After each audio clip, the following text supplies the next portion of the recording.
vai? Hoje vamos discutir um pouquinho sobre a abordagem desenvolvimentista da psicologia, a intervenção precoce e a inclusão escolar. Bora?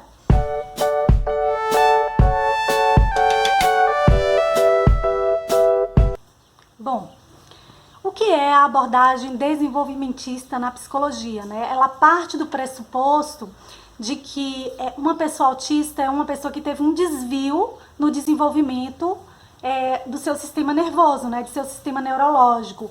E ela compara, né, a pessoa autista com as pessoas com desenvolvimento típico, de maneira a trabalhar habilidades e conhecimentos que aquela pessoa que teve essa falha no desenvolvimento, né, a pessoa com TEA, com transtorno do espectro autista, possa se desenvolver tanto quanto uma pessoa que não é autista, né, que é uma pessoa neurotípica. Bom, essa abordagem desenvolvimentista, ela parte da perspectiva de que existe a plasticidade do cérebro da criança, ou seja, o cérebro infantil, por mais que aquela criança não tenha determinadas habilidades em realizar algumas coisas ou alguns conhecimentos, a plasticidade do cérebro, a capacidade do cérebro se ajustar e aprender, faz com que seja necessário e seja importante realizar a intervenção precoce com aquela criança. Ou seja, ajudar aquela criança a desenvolver habilidades e conhecimentos necessários para que ela possa se desenvolver como uma criança que não é autista. De que maneira? Por meio da plasticidade cerebral, ou seja, o cérebro da criança ele vai construindo caminhos, ou seja, criando novas células nervosas e vai criando novas formas dessas células nervosas se conectarem para que a criança consiga desenvolver essas habilidades. Bom, existem vários tipos de intervenção no autismo, por meio de trabalho terapêutico, por meio de programas de intervenção precoce. O que são os programas de intervenção precoce? São aqueles que são realizados com crianças pequenas ou crianças muito pequenas, até com bebês, né? Crianças que ainda são crianças de colo. Então, esses trabalhos são importantes e pesquisas têm demonstrado muito sucesso nesses programas. Bom, com base num texto de Carolina Lampré, da Pontifícia Universidade Católica do Rio de Janeiro, né, a gente soube que os estudos de Dawson e Osterle, de 1997, mostraram que um programa de intervenção precoce no autismo foram eficazes em incluir 50% das crianças investigadas na escola. Então, esses programas de intervenção precoce ajudaram a organizar as crianças, né, a desenvolver essas crianças para que elas pudessem ter sucesso na inclusão escolar. Mas com que parâmetro se afirma isso, né? Por que esses programas de intervenção precoce puderam ajudar essas crianças a se incluir na escola? Esses programas, 8 programas investigados por esses autores que eu falei, né, Dawson e Osterle, eles atuaram no desenvolvimento de determinadas habilidades na criança, que ajudaram a criança a socializar, a desenvolver sua linguagem, a desenvolver sua atenção, a desenvolver sua concentração, ou seja, ajudou essas crianças a desenvolver habilidades e conhecimentos importantes para que ela pudesse ter uma vida escolar tranquila e produtiva, né? Então, vamos discutir aqui algumas áreas fundamentais que podem ser trabalhadas na intervenção precoce que vão ajudar a criança a se incluir na escola. Primeiro, atenção compartilhada. O que é a atenção compartilhada?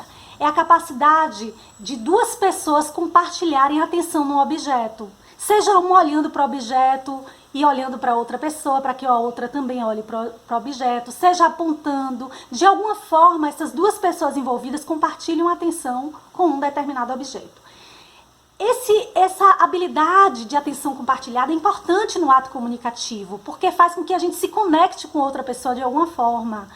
Isso para qualquer pessoa e para qualquer criança é muito importante nas suas relações afetivas, né?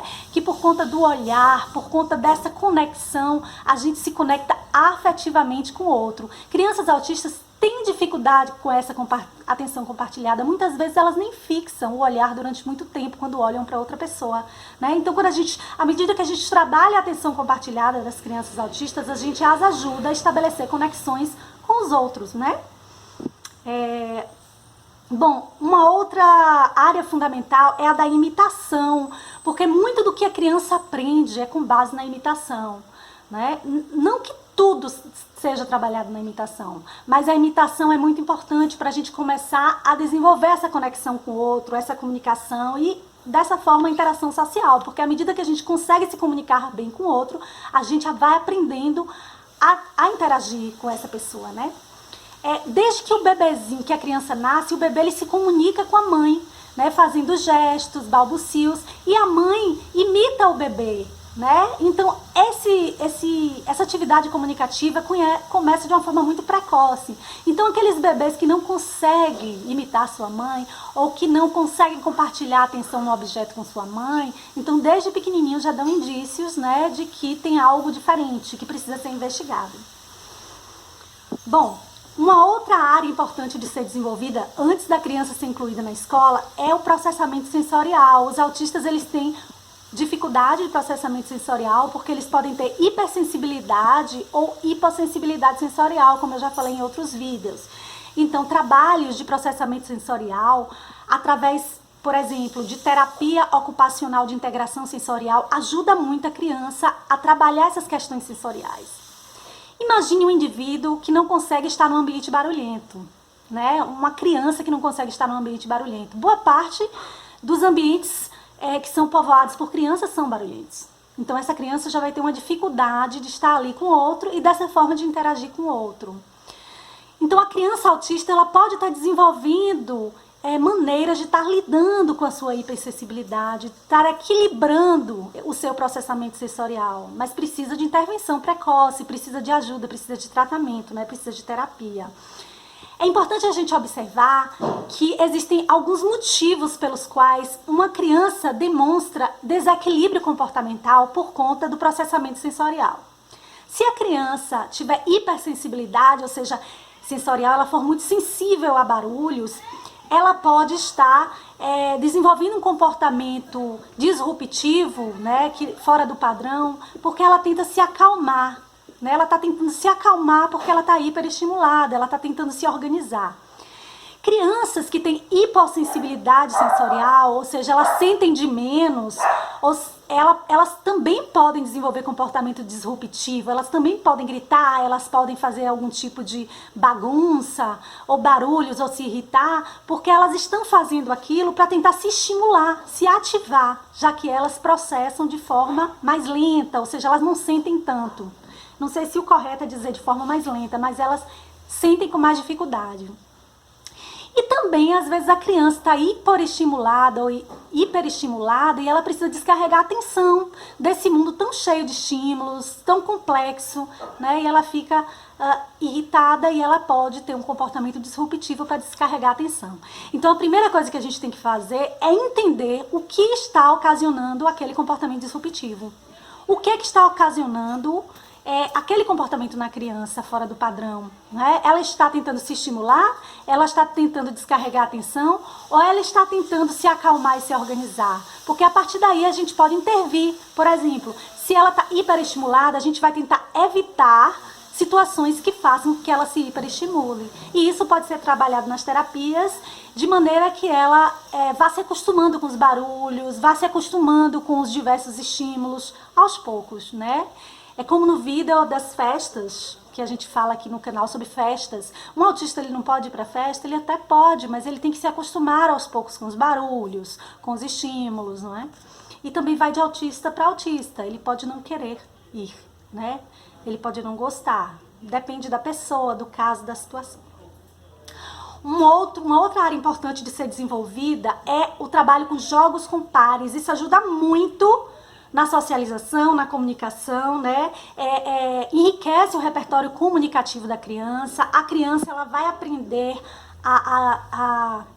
um repertório de jogos sociais, de figuras de linguagem que a criança autista naturalmente não conhece, não entende. Ela vai aprender a imitar, ela vai desenvolver a atenção compartilhada, ela vai desenvolver a alternância de turno, ou seja, ela faz uma ação, o outro faz uma ação, ela espera o outro. Isso é importante para a criança autista, porque a criança autista tem essa ansiedade de não querer esperar, de não querer deixar o outro terminar uma atividade para ela começar e não querer fazer trocas com o outro, né? Então, jogos com pares ajudam em tudo isso. Inclusive, as mães de crianças autistas podem fazer atividades de jogos com pares em casa, quando ela está em casa com seu filho, os pais também. As professoras podem trabalhar jogos com pares na escola, né? É bem interessante. E a última área a ser trabalhada, que é bem importante, é o engajamento da família, é a área da familiar, né? Que é importante que a família complemente as terapias em casa. Muitas famílias não têm acesso às terapias porque são muito caras, então é importante que elas invistam em terapias em casa, que elas tentem conseguir algum tipo de orientação de profissionais para que ela possa desenvolver atividades em casa, que é o ambiente natural da criança. Então é um ambiente mais especial e mais maravilhoso, onde ela se sente segura e ela pode se desenvolver bastante também, né? É importante que essas áreas que eu mencionei, atenção compartilhada, a imitação, os jogos com pares, o engajamento familiar, né, o processamento sensorial, sejam desenvolvidas mesmo antes da criança ingressar na escola, porque isso vai favorecer demais a inclusão dela na escola. E mesmo depois que ela se engajar na escola, é importante que isso seja trabalhado, tanto na escola quanto no âmbito familiar e da comunidade. Foi bom estar aqui compartilhando algum conhecimento com vocês. É muito bom estar por aqui. Aproveita e dá uma curtida aí no canal. Compartilha com seus amigos, convida para que eles se inscrevam. Estamos felizes porque o Senado brasileiro acabou de aprovar a contagem das pessoas autistas no próximo censo do IBGE, do Instituto Brasileiro de Geografia e Estatística. É uma conquista bem importante. Estamos aguardando somente que o presidente sancione, né, essa lei. E aí a gente vai saber daqui a um tempo, de fato, quantas pessoas autistas temos no Brasil. Ou pelo menos quantas pessoas diagnosticadas, porque nós sabemos que muita gente não tem acesso nem ao diagnóstico, que ele é caro, né? Tem que buscar neuropediatras, psiquiatras infantil, às vezes uma equipe multidisciplinar com psicólogo, fonoaudiólogo, terapeuta ocupacional. E para as famílias que não têm muito poder aquisitivo, é difícil, em determinados lugares é difícil encontrar esses profissionais. Então vamos ficar felizes por mais essa conquista e daqui a pouco a gente vai saber, de fato, daqui a pouco tempo, quantos autistas, pelo menos diagnosticados, a gente tem no Brasil e lutar por novas políticas públicas para a pessoa autista, né?